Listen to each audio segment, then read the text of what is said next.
Hey, welcome back to another Real Talk Reaction. This one's for Scrubs, Season 3, Episode 21. Don't forget to like and subscribe. Hit the notification bell as well. Tell a friend and tell a friend. It's working. The algorithm. Thank you.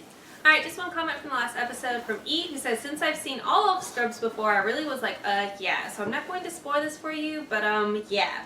At the end when you're doing the recap. So since I don't want to give spoilers, I'm going to talk about something else, and that is that I used to hate the annoying patient with a scan so much more than I do now, since I just imagined him as Bing Bong from Inside Out. He's the voice actor. Yeah, the guy who, the hypochondriac is Bing Bong, the elephant guy on Inside Out. We saw that movie, you just don't remember.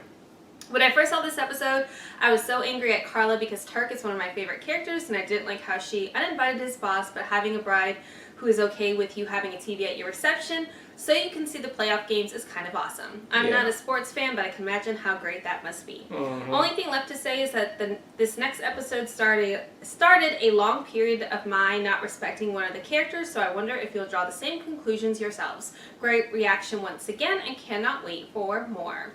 Alright, let's jump into episode 21. I'm a sick man. Last night, after 3 years of chasing Elliot, I convinced her to dump her perfect boyfriend and then immediately realized I don't want her. What the hell's wrong with me? Luckily, she doesn't have to get up until 9, and she's an incredibly heavy sleeper. Oh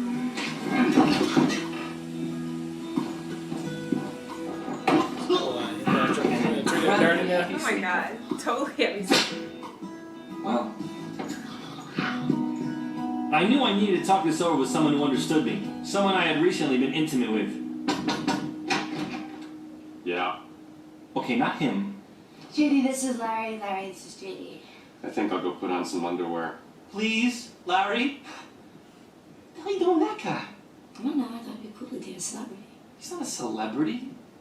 Wait a second. Are you the soup Nazi from Seinfeld? No. Say the soup then. No. Damn it! Sir, we're getting married tomorrow. Yeah? Why aren't you excited? Baby, we've been here for an hour and you've already said it like 13 times. But we're getting married tomorrow. So cute. Mwah. Have you been working on your vows? Fine work. It's the difference between special birthday sex and no sex on our wedding night. Yeah, I do like the special birthday sex. Turk, when I asked you if you wanted to write your own vows, you said yes. Baby, I'm on top of it, alright? I promise you this weekend will go off without a hitch. Oh, hey, how did it go picking up my brother at the airport this morning? Oh shit. Sorry, what? How could you forget him? You two have enough trouble getting along as it is. Baby, I'm joking. Oh. You forgot. Ah, how are you gonna forget? We ain't call nobody? Oh yeah, I forgot. We didn't see it said no before. dates. No date. Look, Danny, the reason I'm here is, well, first of all, I wanted to give you back your skull We get lighter. married tomorrow. How you gonna write his vows this weekend? You always seem to have some insight into why I'm so messed up. I mean, here, I chased after Elliot for 3 years. Now I don't want her. Well, maybe it's because you idealize women and no one can live up to your standards. Oh, that is the I shit. realize women. What's your mom like? Oh, it is? I love you, honey. You're the smartest, handsomest, sweetest boy in the whole world. And no matter how hard you look, you will never find a woman who will love you as much as I do. I know, Mommy. My mom is perfect. Oh my god. But kid, you're just confused. All you need to do is focus on the little things you love about her. Like the way she puts out a cigarette, or how when she finishes a beer, she looks inside the can just to check if there's any left. Sweetie, it's 5 to 9. My Denver omelet's not gonna make itself. It's 5 to 9. I gotta go. Oh, he is so the soup Nazi. Trickin'. What is it again? It's like you're out of luck in the soup department. No soup for you! Right.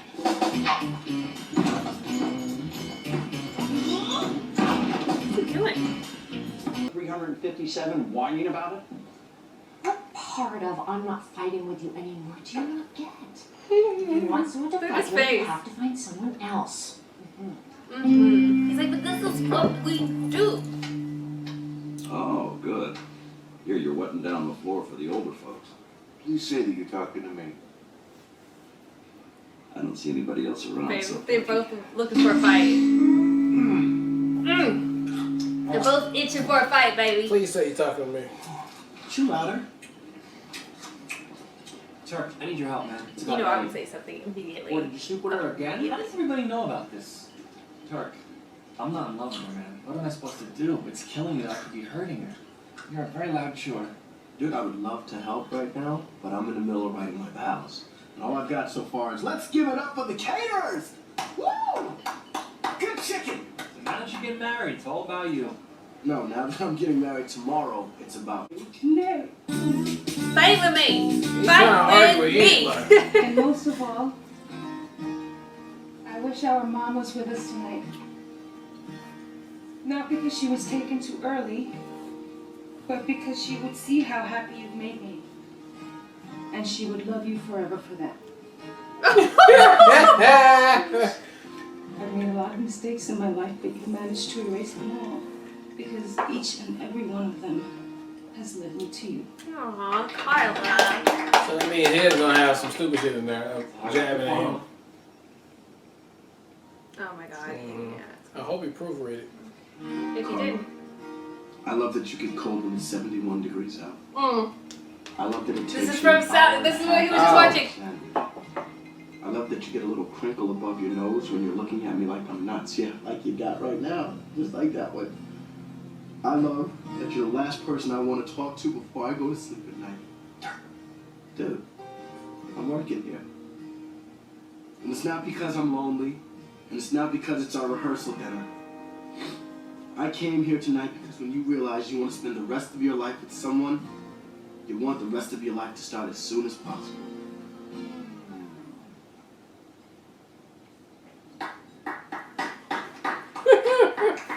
Charlie, Yeah, baby.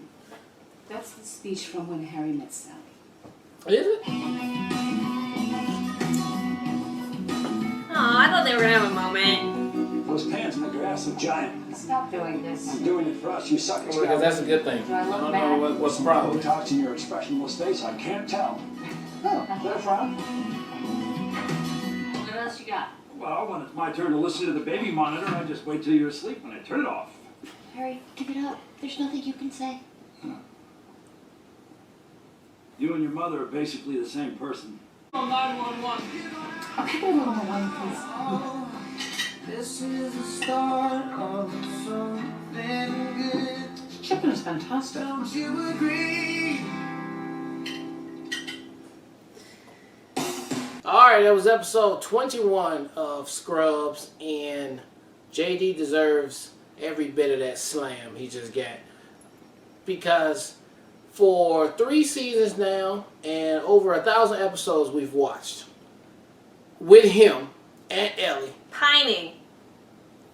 him just wanting to find her, wanting to be with her, realizing, oh shit, all this other shit I'm doing, I really just want to be with her, leads up to this moment right here, where now all of a sudden you finally got her with no restrictions, and you want to be like, nah, I don't really love you like that. I don't really love. That's lame. That's super lame. But I gotta give it up to him, because at least he went on ahead and told her. I mean, he didn't drag this out and get crazy with it. He just went on ahead and told her, which I'm glad he did, so now we can move on with that. But yeah, you gotta expect she's gonna be super duper hot. Matter of fact, they might not even be like super cool after this. So, I mean, it's all deserving, for sure. Nice wedding, rehearsal that Turk and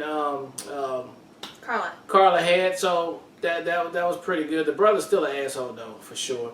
And you know, Dr. Cox them over there with his wife, I'm glad they're figuring out a way to keep it moving on there. But yeah, JD, where you going with this?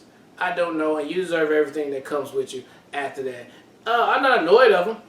I just think he's being super lame right now because you went through this whole thing and now you just decide, I mean, it's human nature, I guess. So, okay, but it was a good episode, and we'll see where this goes. Listen, I mean, I feel exactly the same way. I feel like it's very, honestly, very reminiscent of Dr. Cox. Like, it feels self-destructive almost. Like, you've been pining over somebody, you know, this is something you really wanted, you finally get it, so how do I fuck it up? I don't love her anymore. I don't know. I'm annoyed. So I'll say it. I'm annoyed about that plot device. it's going to make it very difficult for me at all. If they decide to revisit that relationship, it's going to feel frustrating, I guess. And at this point, because it's not like he hasn't experienced dating her before. So, like, you were pining after someone you have in fact dated. So you knew exactly what you're getting. Ellie has not changed.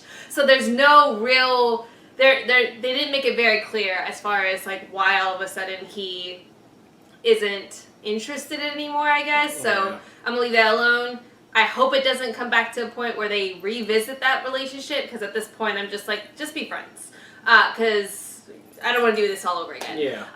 My highlight for the episode, though, is definitely Cox's conversation with, what's her name?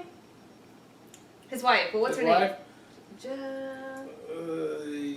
I can't think of it right now. I think it starts with a J, possibly. Anyways, that was a highlight of mine as far as him finally being authentic and, you know, being raw and vulnerable. As far as, like, this is something that he really respects about their relationship. She challenges him. That's something that he wants to continue to have, but, like, without the context of doing it directly in front of their kid. I thought that was really great. I liked it. I also loved, like, the struggle that he was trying to, like, challenge everybody in the same boat, the janitor too. So I thought all of that worked really well for me. That moment with him and her, though, was really great. And I thought the stuff with Turk, Marco, and Carlo was especially sweet too. So I like how that all played out.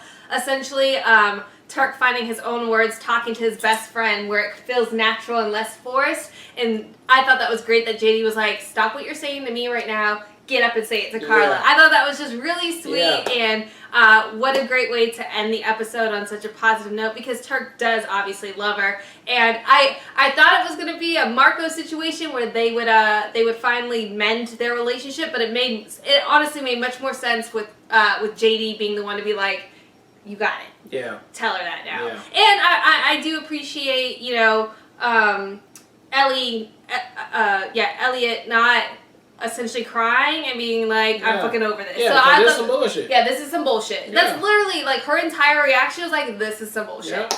So it'll be interesting to see how it plays out from here. I will say, too, that Elliot's going to have to feel a little shitty because Bob, because I can never remember what his name is on the show, if she tries to revisit that relationship, Bob should say hell no, too, because, like, Ellie wasn't good in that relationship either. So we'll have to see how things go from here, but it was a good episode. Yep. All right, well, look, thank you guys again for watching another Real Talk reaction for Scrubs Season 3, Episode 21. And until next time, people, peace.